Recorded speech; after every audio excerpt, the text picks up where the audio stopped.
Okay, so J.H. Fields, in Consequences for Special Relativity Theory, Restoring Einstein's Neglected Additive Constants in the Lorentz Transformation, he has as equation 1, I've got J.H. Field 1 is x prime equals gamma times x minus vt plus x. I have that down here in the second line, x prime equals negative beta gamma c times t plus capital X. So reading it off of the reading off this is not quite equivalent because okay, beta is v over c times c would be v negative v gamma. So that's that right here. Our v here is multiplied by the gamma on the outside. So that's what that is, negative beta gamma c. And then for the gamma, he's just got x there. So that gamma gets multiplied by this x and gets added to that x. Then for this equation, t prime equals gamma t minus vx over c squared. You'll notice this says negative beta gamma over c. Since beta is v over c, it's also v over c squared times x, and then we would have the plus t in that version. At the same time, we've got y prime equals lowercase y plus y. That is just y prime equals 1 times y plus capital Y, and z prime equals 1 times z plus capital Z. So I just kind of put all four of those equations in this one spot. And so I don't actually have JDDX.2, or do I? No, I got it up here. Here's my original version, where instead of having that x and y, I have the t prime minus t prime boost event, x prime boost event, y prime boost event, and then we got the t, x, y, and z boost event. And you'll notice it's equivalent to, well, essentially we have set all of these values to 0, and we've added all of these over to that side and renamed them T, X, Y, capital T, capital X, capital Y, and capital Z. But what we've done is said that the boost event is at the origin of the unprimed frame, and the boost event is at T, X, Y, Z of the primed frame. So that means that the primed origin will swing around during the boost, but the unprimed origin will stay at the origin. So visually, you can draw that. Here is t, here is x, or the x-axis there, the t-axis there, and then we'll draw a point over here and then we'll have we'll say that we'll have the particle moving off in this direction, and this will be the t prime axis, and then we'll have the x prime axis there. And so this is the t prime equals 0 line, and this is the x prime equals 0 line. And what else could we say? Oh, here, let's draw another pair of lines. This will be the x prime equals t line, and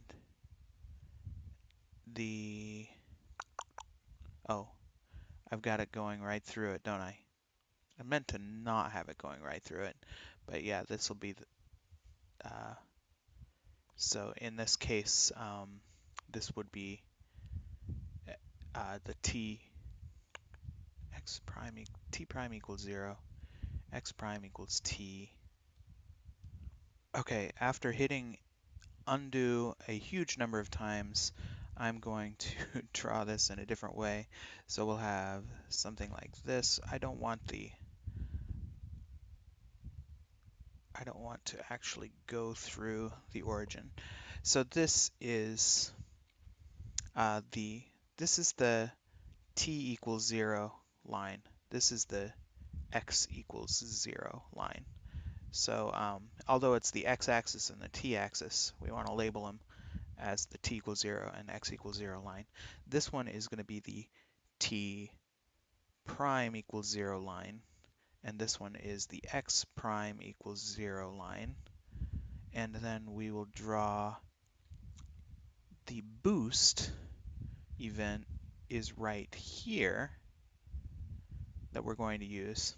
And we'll have this will be t prime equals capital T.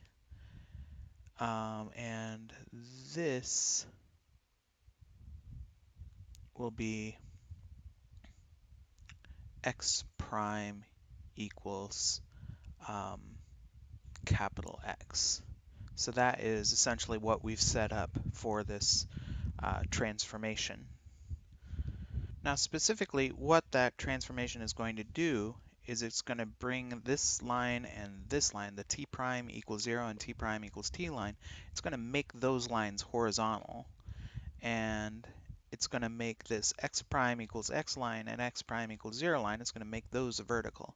Meanwhile, the other lines, the t equals 0 and x equals 0 line, will slant kind of in the opposite directions. When that boost happens, because of the way things have been set up, this point here is going to be fixed.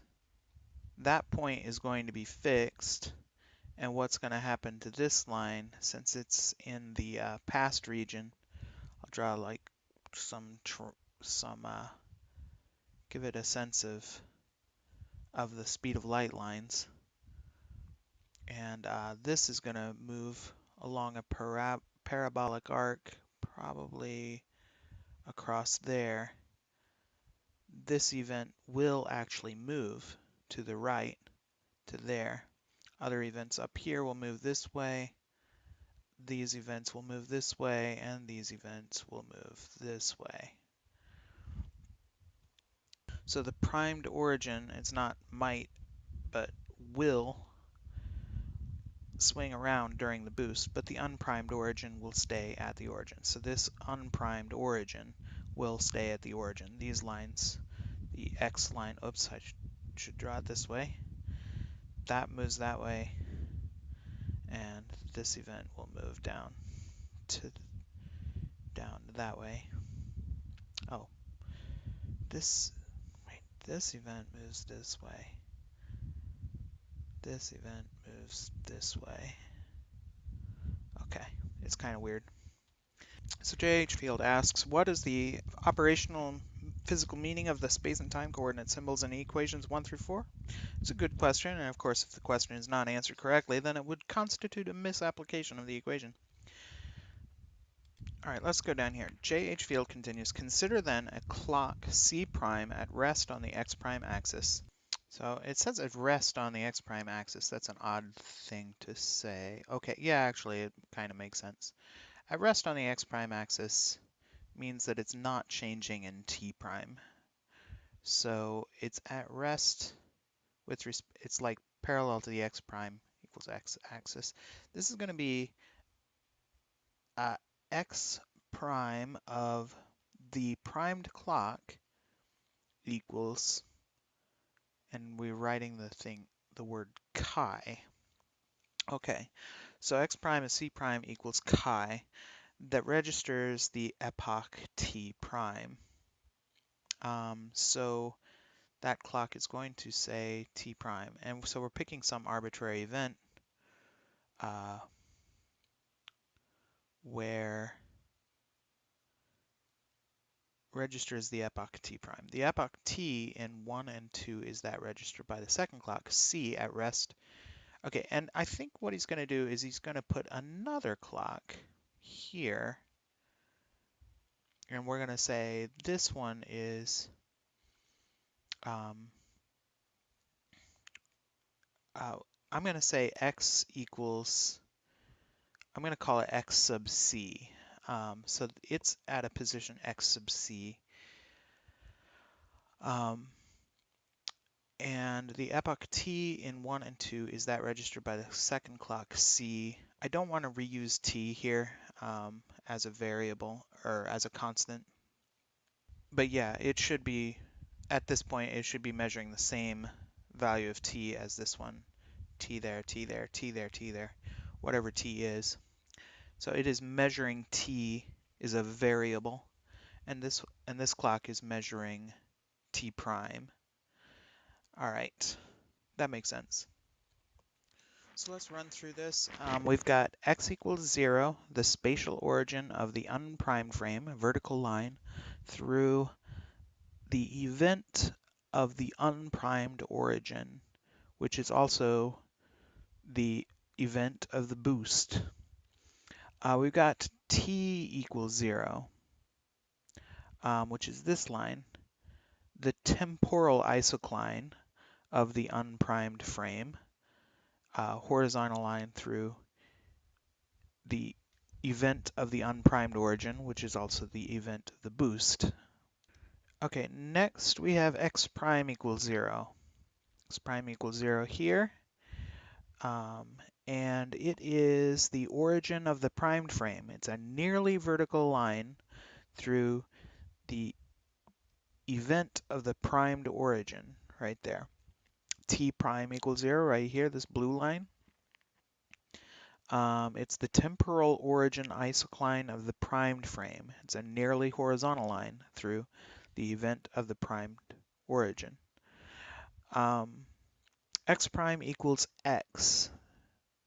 X prime equals x. That's this one.